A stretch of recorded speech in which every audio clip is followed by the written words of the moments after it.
So if you haven't heard from it trending on Twitter, Ash Ketchum finally won the Pokemon League in the latest season of Pokemon. Spoiler alert. And there's been rumors of a reboot coming soon of the whole series. Maybe it won't even have Ash. Who knows? With that all in mind, I thought it's about time to marathon all of Pokemon and vlog about whatever findings I may have along the way. So here watching the first episode, I was thinking about the messages of nonconformity that appear in this episode. How Ash, he wants to be a Pokemon trainer, but he is a fuck-up. He oversleeps, doesn't get any of the main three. He's basically somebody who is incapable of doing things the right way, the way that it's meant to be done, the way that it's laid out. He ends up with a Pokemon who doesn't want to go in a Pokeball. And at one point, he says to Pikachu, you are a Pokemon, so you should act like one and get in the Pokeball. And Pikachu's just like, fuck you, I'm not doing what you tell me. And then, of course, here at the end, when Ash saves Pikachu, Pikachu's like, oh shit, you're a pretty okay guy. And, Ash, out of a developing respect for Pikachu, is like, hey, man, you know what? You can do what you want. You don't gotta get in the Pokeball. I'm gonna, respect your wishes, and we're gonna do things our own way. And I think this is why it's taken Ash so goddamn long, because, he's not following the beaten path. He's not doing things in exactly the order you're supposed to do it. He's having fun. He's taking his time. Doing things his own way with Pikachu. They continually throughout the series will make decisions that are not the most logical or the most straightforward way to advance. Like when Pikachu later refuses to become Raichu, even though it would make him more powerful. It's like, yeah, but we want to try to win our own way, do things in the way that feels best for us. So it's like, hey, don't just go with the flow. Don't just go with what everybody tells you to do. Do it the way that feels right for you as an individual. And that's my take on this first episode. Who's that Pokemon? It's Pikachu! Pikachu! So we've made it to episode 9, and in this episode is the one with the school of all the kids who are learning about Pokemon as opposed to battling. They're all about knowing all the fucking ins and outs of the of the systems of the world of Pokemon. And there's a part where Misty remarks about how it's a pretentious school that only millionaires' kids can go to. And it's interesting that, like, one of the elements of Ash being an underdog in this series is not just that he's very young, he's unprepared, he rushes in, he doesn't think, he doesn't understand strategy, he's generally poor, but, like, these things are not... These are like his character flaws, these are things that he has to overcome. But he's also an underdog in the sense that he's underprivileged as compared to some of his opponents, where you have people like Gary in the first episode talking about the nepotism of like, sure is good to have a granddad who's in the Pokemon business, and then you got these kids who are, a bunch of rich upstarts, and they're all, instantly pissed off at the mere thought of these rich kids, having a leg up in the Pokemon world. It's just interesting because all of this stuff just makes Ash even more relatable as a protagonist, that he's just a regular Joe of a kid. And, to a fault, of course, where he's so brash. There's a great part in an earlier episode, I didn't talk about this, but where Ash basically says, won't everything just work out if I try really hard, when he's trying to catch Pidgeotto. And Misty's like, no, it doesn't work that way. You have to employ some form of strategy. You have to actually think. If you just rush ahead, things won't work. Things aren't just going to magically work out because you want them to, because you try your best. And that's something Ash takes a really long time to understand. That's kind of his main arc throughout the entire anime, up through the Johto League, really, is just the realization of, like, yes, working very hard will eventually get you there, but, part of what you have to learn is how to be good, like, you have to work really hard, but the place you're trying to get to is somewhere that you could get to a lot easier just by thinking, just by by being smarter. Work smart, not hard, or do both, and truly reach the heavens. But yeah, it's just funny that Ash is so defensive of his own ignorance. I also wanted to talk about how in that episode 3, it really explored both Ash and Misty's flaws as people, where we learn about Ash's flaws as a trainer, but also Misty's flaws in that she's a kind of a bitch and judgmental towards Caterpie.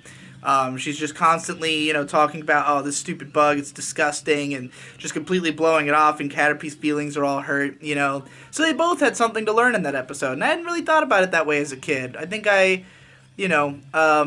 maybe because I also think bugs are disgusting, but, Pokemon are like bugs that are also people, so it's not nice to be mean to a bug Pokemon. Anyway. Who's that Pokemon? It's coughing! So a few years ago, when my brother Victor and I did like a lengthy Let's Play of Bomberman Hero, I think, and Pokemon Leaf Green, we at various points talked about the idea that there is like a major arc in the background of Pokemon about Ash's growth as a person that goes all the way up through Johto. And, people have always expressed frustration at Ash's slow growth as a trainer. The fact that he takes a long time to learn how to use strategy, that he, always is hot-headed, and of course the anime, the fights don't make that much sense a lot of the time. He kind of pulls through sometimes almost for no reason. But, he would always fail in the end because he's not a good enough trainer, and that pretty much went up until the end of the entire series. However, I think that a lot of people's frustration with him is because we played the video game where you are expected to beat all of the gyms, fair and square, and win the Pokemon League. And it's like, we already beat this fucking when we were children. Like, Ash not being able to beat the championship for so long. It's like, if you continued watching the show, even if you kind of acknowledge, like, okay, I know it's not really being made for me, it's still being made for kids, like, it's still frustrating to think that Ash never gets good enough to win. But, I think that the anime really is more emphasizing the relationships between humans and Pokemon. The relationship between Ash and his Pokemon as the subject of his development. Because if you pay attention to the first season, Ash is a fucking moron the whole time. Most of his badges he gets because he, lucks into it, or, circumstances allow him to get it, or his Pokemon acts on its own. He usually is not just, so good of a trainer that he wins. It's more like he has heart, and he has his heart in the right place, and he has good relationships with Pokemon. And, because he cares so much about his Pokemon is why he can pull through these situations, and he makes the right decisions about, what's right for his Pokemon. Which is why people respect him, even though he's a fucking moron, and they all shit on him relentlessly for it, and he's dense as hell. So, throughout the first season, you have the arc of, his Caterpie evolving in a short span of time, which, evolves out of the fact that he treats it poorly at one point. He tries to push it too hard when it's a Metapod, and he ends up damaging it, but he apologizes. It evolves into Butterfree. It's very loyal to him, but ultimately he lets it go to have its own journey, because that's also something he sees where he can't help the Pokemon anymore, and he doesn't need to use it anymore because it has a greater destiny for itself. It's the ultimate realization of the relationship. And he almost lets Pikachu go the same way in episode 50, but Pikachu is the relationship with him is more important than getting to live as a Pikachu in the wild. He cares about Ash. He wants to be with him forever. It's a big, emotional, moving moment, But, these relationships with Pokemon are continually developing here and there in the background. So, you've got that Bulbasaur, Charmander, and Squirtle are all Pokemon that come from troubled backgrounds that Ash ends up forming relationships with because of the fact that he treats, Pokemon so inherently kindly. They all want to be with him because they recognize his heart, And so that's why they team up with Ash. And they each have their own reasons, which are explored when they literally, become characters and talk in the Island of Giant Pokemon episode, So, he has these close relationships with all the Pokemon. Eventually, he catches a Primeape. And in this episode, like, he catches the Primeape, and it's just because the Primeape is completely out of control. Even when he catches it, he can't control it at all. It's just an angry fucking monster, out of control beast. Ash can't control it. However, he does eventually train it, and in this episode, Primeape is obeying him because their fighting spirit sort of matches up, and he's guiding him through like this fighting tournament, and it's kind of like Primeape is maturing through his relationship with Ash. Ash is maturing as a trainer and that he can train this Pokemon, but we're going to see this continue to be a problem where he's not able to form the same relationship with Charizard after Charmeleon evolves. And Charmeleon evolves basically to win a fight. And the only times he can ever communicate with Charizard is when he goes up against Blaine. Charizard fights for him, but it's only because he sees it as a challenge. When he summons Charizard during the Pokemon League, Charizard won't obey him, and that's why he loses. He's never learned to train it properly. And that arc completes in the Orange Islands. When Charizard gets frozen and he defrosts Charizard out of a block of ice, they finally develop a real relationship, and Charizard is another Pokemon he ends up letting go eventually, I think deep into the Johto League, when they find like a valley of Charizards that he goes off to have like a wife like Butterfree did. He lets go of Pidgeotto at one point, eventually it just becomes a ritual that he leaves behind all his Pokemon before the next season because the arc is kind of over by the end of the original show, but like the main purpose was always the relationships he's developing with Pokemon, going from trying to charge Pikachu up with the water wheel before the first gym, which, they only win because they knock out the sprinkler system, to Pikachu denying being evolved into a Raichu so that he can fight against Lieutenant Surge, and they win with strategy. It's the first gym badge that he wins through like honest fighting, and it's because of Pikachu's pride and their strength of their bond as a partnership, and so like every time he has a more legitimate win, it's because of the strength of his relationships with Pokemon.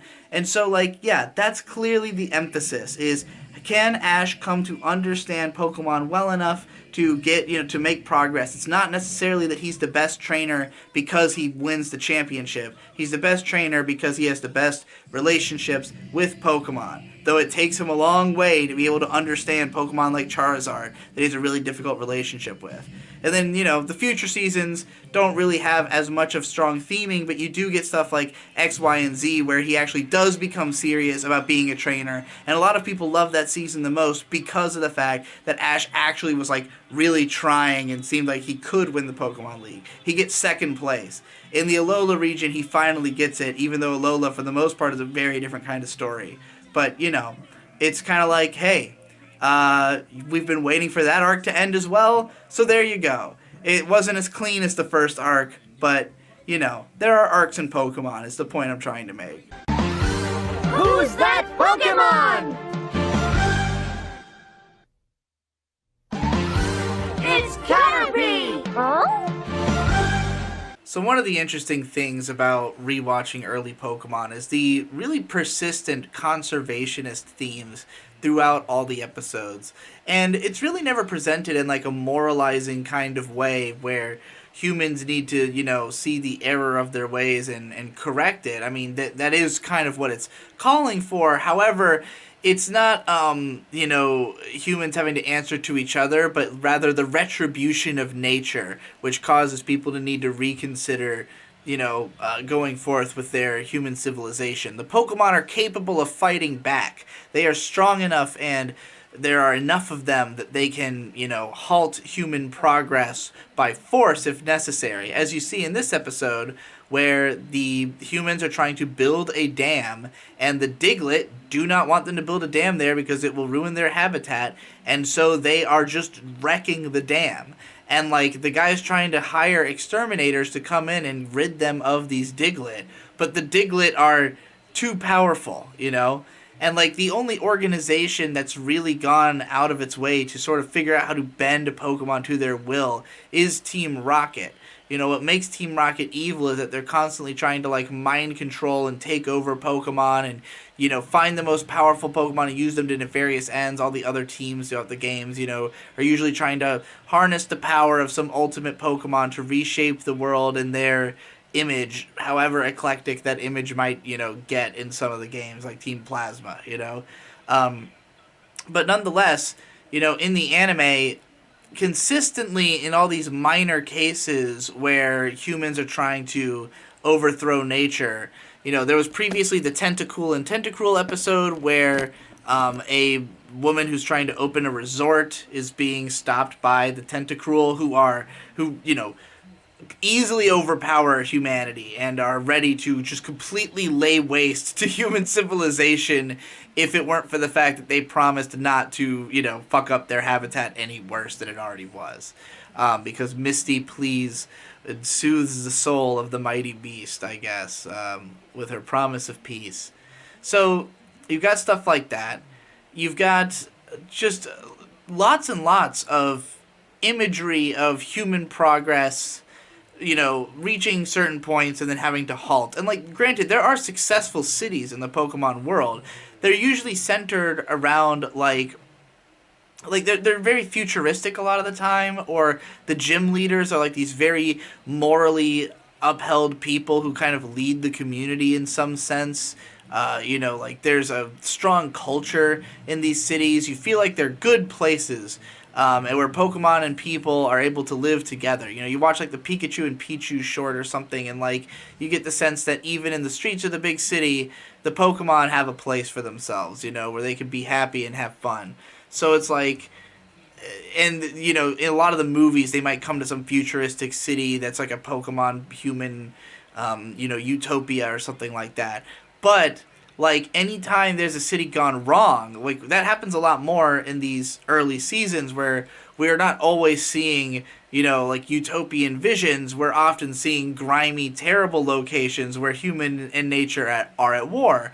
And particularly the episode right before this one, which is a city completely blanketed in smog, where literally you cannot see the sun. It's the most insanely polluted city imaginable, much worse than any even place on Earth, except maybe some parts of China, or I think Mexico City is pretty heavy smog or something like that. Some parts of, what LA is like. So, yeah, just this incredible smog is blanketing the city, and it's because of the fact that they have this power plant that attracts Grimer to it, because they're just obsessed with the toxic waste that comes out of the plant, and so the Grimer are swarming the city. And then there's also the Magnemite that feed off of the power plant and are causing it to, I think, overload, go even stronger. So it's just a nightmare scenario of pollution where they pumped too much waste, and it just caused all these Pokemon that are, that can thrive in that waste to overrun and take over. It's a really fucking crazy scenario to think about, and to the point where nobody even lives in the city anymore. It's mostly abandoned, and it's just a shitty place where people, even Nurse Joy is a bitch at their Pokemon Center. She's the one who, she thinks the rest of her family is nuts, but she's just yawning and doesn't give a shit and is whatever, I live in the shit town. I mean, they kind of make her, they don't try to make her too bad, she's kind of adorable in her own way, but the city is still a hellhole, So it's just interesting how often human and Pokemon, human and the literal force of nature find themselves in conflict in Pokemon, and how clearly it falls on the side that humans are the bad guys. Because even though, our heroes usually come into town and are introduced to the situation through humans who are trying to get them to get rid of the Pokemon, they almost always side with the Pokemon in the end. They help the Pokemon to run those people out of town, to stop a corrupt business from destroying things, and to promote harmony between humans and Pokemon above everything else, So, they always come down on the more conservationist side, even when they might be enticed by some of the capitalistic benefits of these people. Ash almost wants to fight the Tentacool because of the fact that he will win a reward of a free stay in the resort or something like that if he can get it done, and he's really enticed by this. But Misty is disgusted with the prospect because she cares about water Pokemon a whole lot. That's part of her personality and worldview is, she's a conservationist insofar as she cares about water Pokemon, which is, a convincing reason. And I think that's what a lot of people who do take any kind of who try to be in any way conservationalist. It tends to be because they like animals or they like the environment. They want it to be sustainable, and also that if things get bad enough, it could spell the end of fucking humanity as we know it, and just way worse problems in the future than what we have now. But Pokemon, it's not quite presenting it so seriously, though, because it's over the top and comedic. It can push things to like radical extremes, especially in like the movies. I would say it's fairly similar to the presentation of these themes in Hayao Miyazaki's work. Like the whole theme of Princess Mononoke is that eventually nature just corrects itself. Like it gets rid. Like if you try to murder the god of nature, it will overtake you because it is just more powerful than you. Like even if we fucked the earth completely, we would all die out and the earth would fix itself. And I think that there's a similarity in that presentation to what we have here in Pokemon. But obviously a much more comedic and less serious version of it. And that concludes the first 30 episodes of Pokethoughts. I guess I'll do this in batches of every time I have 15-20 minutes worth of footage and 30 or so episodes have passed.